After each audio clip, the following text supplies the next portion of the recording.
Hi friends, I am back. मेरे video पे आप लोगों का कमेंट आया था कि आप वॉइस एक्टिंग के बारे में जानना चाहते हैं। तो जैसा कि आप में से कई लोगों को पता है कि मैं एक डबिंग आर्टिस्ट भी हूँ, तो आज मैं आपको बताऊँगी कि जब हम डबिंग करने जाते हैं तो स्टूडियो में हम किस तरह से डबिंग करते हैं। पूरा मैं आपको प्रोसेस बताऊँगी। और अभी हम स्टूडियो में नहीं हैं, अभी मेरे घर में हैं। तो मैं आपको वो तरीके बताऊँगी जिससे आप किसी भी कैरेक्टर की आवाज़ निकाल सकते हैं। तो आइए शुरू करते हैं। इसमें मैं मल्टीपल आवाज़ें बनाऊंगी और आपको चेक करना है, आपको ये देखना है कि आपको वो आवाज़ बदली हुई लग रही है या फिर नॉर्मल लग रही है। ठीक है, दरवाज़ा बंद करते हैं जिससे कि शोर ना सुनाई दे।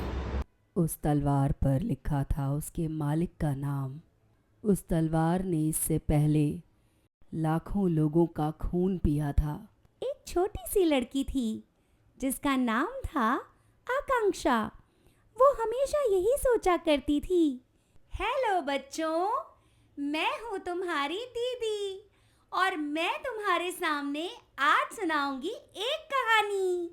हाँ, मैं जानती हूँ, उसे मैं ज़रूर पसंद आऊंगी। लेकिन माँ, मुझे बहुत तेज भूख लगी है। तुम मेरी बात सुनती क्यों नहीं हो? हाँ, बिल्कुल तुमने सही कहा। हाँ, तुमने बिल्कुल सही कहा। तो ये है मेरी नॉर्मल वॉइस, है मेरी माइक वाली वॉइस।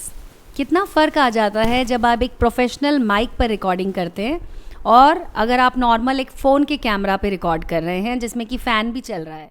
इसके अलावा मैं आपको एक और चीज़ बताना चाहूँगी, जो वॉइस एक्टिंग का टेक्निकल एस्पेक्ट है वो ये है कि जैसे कैमरा में जब आप एक्टिंग करते हैं तो आपको ध्यान रखना होता है कि कैमरा जिधर लगा हुआ है उस तरफ आपका फेस होना चाहिए, आपके बालों की वजह से आपका फेस ना ढका रहे, ये सब चीज़ें ध्यान में रखनी पड़ती हैं।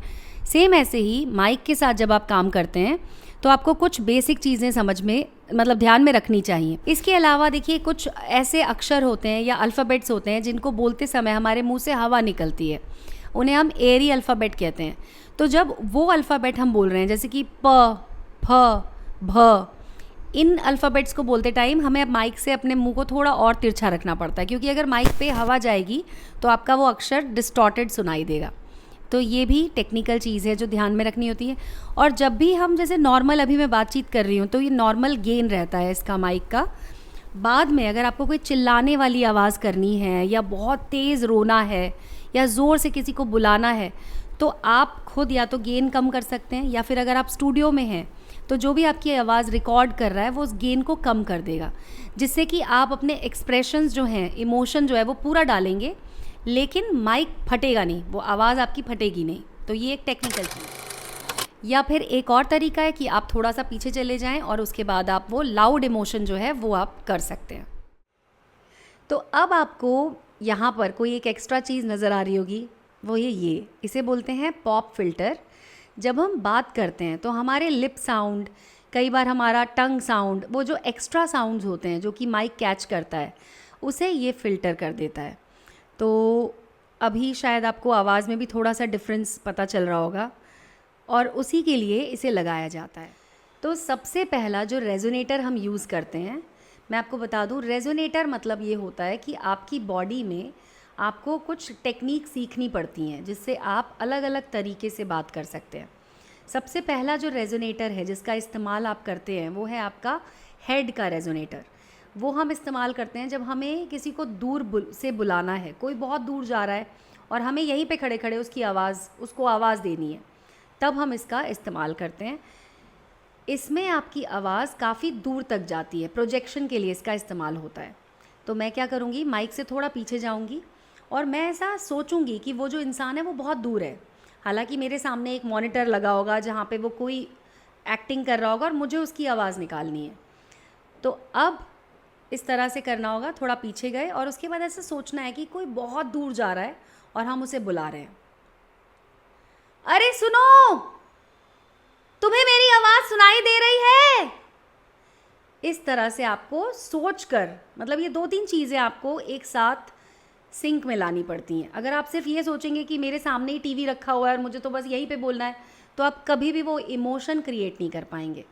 तो रेजोनेटर के साथ साथ आपको वो इमोशन भी डालना है और ध्यान रखना है कि वो कितनी दूर है वो इंसान आपसे। तो बहुत सारी चीज़ें टेक्निकली सोचकर और फिर आपको वो करनी है। सेकंड नंबर पे आती है हमारी नाक, जिसका हम इस्तेमाल कर सकते हैं। हालांकि जब आप ये टूल इस्तेमाल कर रहे हैं तो भी नाक इस्तेमाल होगी, लेकिन उसमें थोड़ा सा ट्विस्ट आ जाएगा। जब हम नाक से बोलते हैं तो हमारी आवाज़ कुछ ऐसी हो जाती है। हाँ, क्या कह रहे थे तुम, बताओ।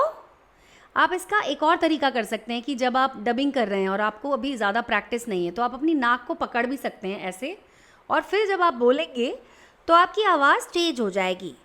इस तरह से अगर आप करते हैं तो आवाज़ आपकी काफ़ी बदल जाती है। तो ये एक तरीका है। जब आपको इसमें ज़्यादा प्रोफिशिएंसी आ जाती है तो फिर बिना नाक पकड़े भी आप इसे बोल सकते हैं। तीसरा रेजोनेटर होता है हमारा गला, जहाँ पर से साउंड प्रोड्यूस होती है। आपकी आवाज़ असल में यहीं से निकल रही होती है। इसका पूरा जो डायग्राम है, जो भी टेक्निकल चीज़ें हैं वो आप देख सकते हैं। लेकिन जब आप बहुत ज़्यादा डबिंग के काम को कर रहे हैं या अगर आप एक्टिंग में वॉइस एक्टिंग अगर कर रहे हैं तो उसमें क्या होता है, अगर आप गले पे ही सारा स्ट्रेस डाल दें तो आपका गला ज़्यादा से ज़्यादा 1 दिन या 2 दिन आप इस्तेमाल कर सकते हैं। तो हम एज एन एक्टर या वॉइस एक्टर बहुत सारी टेक्निक का इस्तेमाल करते हैं। तीसरा होता है हमारा चेस्ट का रेजोनेटर, जो हम इस्तेमाल करते हैं जब हमें धीरे बात करनी है, कोई हमारे बहुत पास है, हमें कोई सैड सीन करना है, तो फिर हमारा चेस्ट का रेजोनेटर हम उस टाइम पे इस्तेमाल करते हैं। और लास्ट है हमारा स्टमक। आपने देखा होगा कि हमेशा ब्रीदिंग की बातें होती हैं। एक्टिंग में भी कई बार लोग ब्रीदिंग की बात करते हैं कि अगर आपको इमोशंस लेकर आने हैं तो आप पूरा ब्रेथ से उसे कर सकते हैं कनेक्ट। जैसे कि अगर आपको बैठे बैठे कोई भागते हुए कोई सीन करना है तो आपको लंबी लंबी सांसें लेनी है 4 बार, और फिर उसके बाद वो डायलॉग बोलना है। तो ऐसा नहीं कि फिर सांस लेना रोक देना है, सांस भी लेती जानी है और फिर बोलना है डायलॉग। मैं कुछ ऐसे एग्जाम्पल्स लगा दूंगी ताकि आप उसे देख पाएँ कि हाँ किस तरह से सांस लेते लेते भी डायलॉग बोला जा सकता है।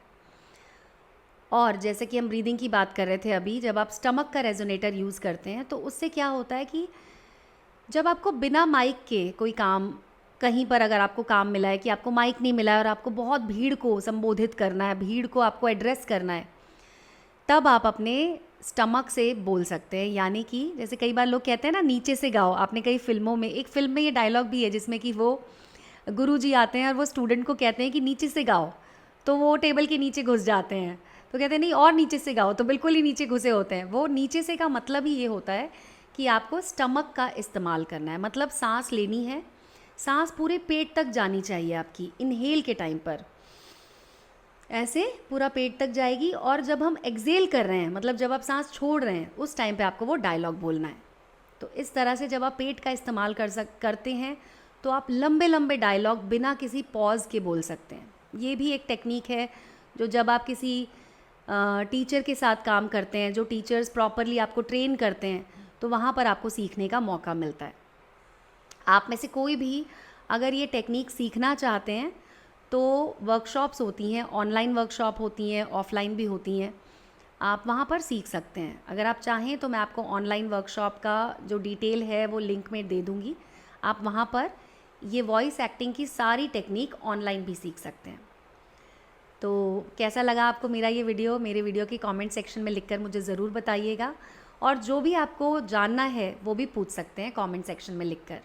Thank you. चैनल को सब्सक्राइब नहीं किया है तो सब्सक्राइब ज़रूर कर लीजिएगा।